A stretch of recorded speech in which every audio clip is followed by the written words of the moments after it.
কেউ গিয়েছে ধরেন কেউ গিয়েছে ধরেন যে 10 বছর লুটপাট করেছে, জুলুম করেছে, দুর্নীতি করেছে, বিদেশে টাকা পাচার করেছে, যাক যে মেয়েটাকে পছন্দ হয়েছে উঠাই নিয়ে আসছে, ঠিক আছে, ধর্ষণের সেঞ্চুরি করছে, ওই ক্ষমতা কাজে লাগায় সে হল দখল করছে, জমি দখল করছে, ব্যাংক দখল করছে, কোম্পানি দখল করছে। সে ওই মজাটা বুঝছে আর কি, ক্ষমতার মজা কি। ওই ওর অর্থে মজা বললাম আর কি, ঠিক আছে। সে বুঝতে পারছে যে হ্যাঁ, ক্ষমতা থাকলে আমার এই জিনিসগুলো আমি তো পাবো। এই জন্য দেখেন, হাজার মাইর খাইলেও, হাজারবার মাইর খাইলেও, নেতাকর্মী জীবন দিলেও সে ওই রাজনীতি থেকে সরে যায় না, তাই না? 10 বছর মাইর খায় আবার আসে না, আমাকে চাইতে হবে, আর ওখানে কি মজা আমি তো জানি। ওইটা যদি একবার পাই তাহলে আমি আবার এইগুলো পাবো, তাই না বিষয়টা? তো ওদের একটা উদাহরণ দিয়ে বোঝালাম। এই জন্য দেখেন, তারা তাদের এই রাজনৈতিক মুভমেন্ট থেকে কখনো সরে যায় না। সরে যায় কখনো?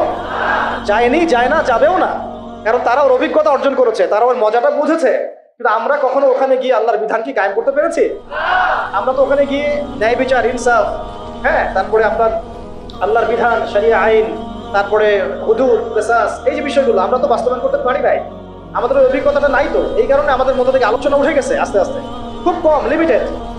কিন্তু আমরা যদি একবার ওখানে যেতে পারি, তখন দেখবেন আপনারাও বা আমরা ওইটা ছাড়তে চাবো না।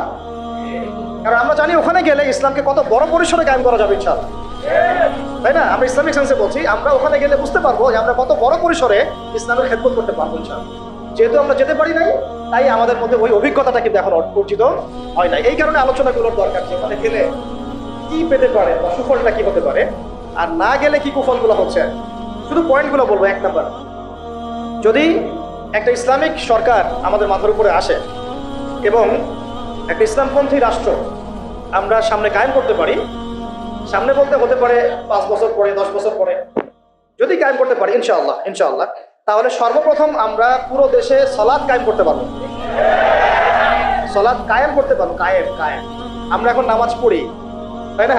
নামাজ কায়েম করি ব্যক্তি জীবনে, পারিবারিক জীবনে, কিন্তু আমরা জাতিগতভাবে কিন্তু নামাজ কায়েম করতে পারি না। আপনি তো চার্জ করতে পারছেন না। আমাদের মুরব্বী ওলামা কেরাম অনেকে এখানে আছেন, যে কয়েক বছর আগেই মদিনায় যারা নামাজ পড়তো না, দোকান খোলা থাকতো না আমাদের সময়, তাদেরকে ধরে নিয়ে যাইতো না, গারামা দিত, গারামা, জরিমানা, অনেকে তো পিটাইতো, জেলও দিত, অনেকে ওই মরুভূমিতে গিয়ে রেখে দিয়ে আসতো, হাইটা হাইটা শাস্তি। মানে নামাজ যদি রাষ্ট্র চায় তাহলে জনগণকে পড়াতে পারে।